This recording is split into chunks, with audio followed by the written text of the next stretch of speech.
अस्सलाम वालेकुम, मेरा नाम है अब्दुल रऊफ। मैं ज़ाबिस्त ज़ाबटेक ITV घारो में पढ़ता हूँ। मैं शुक्रगुजार हूँ अपने टीचर का जिन्होंने मुझे ये काम सिखाया। अब अल्लाह का शुक्र है, मुझे प्लग वगैरह खोल लेता हूँ, मैं साफ़ सफाई करके फिट कर लेता हूँ, एयर वेंडर वगैरह खोल लेता हूँ। अल्हम्दुलिल्लाह बहुत सारे काम आते हैं। अल्हम्दुलिल्लाह फिर मुझे ये काम सीखने का बहुत ज़्यादा शौक़ था। फिर मैंने ज़ाबिस्त ज़ाबटेक घारो ज्वाइन किया।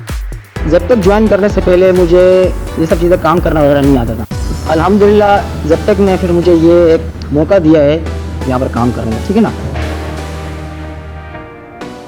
तो अगर आप भी अपना फ्यूचर बेहतर बनाना चाहते हैं तो ज़ाबिस्त ज़ाबटेक घारो ज्वाइन करें। थैंक यू, अल्लाह हाफिज़।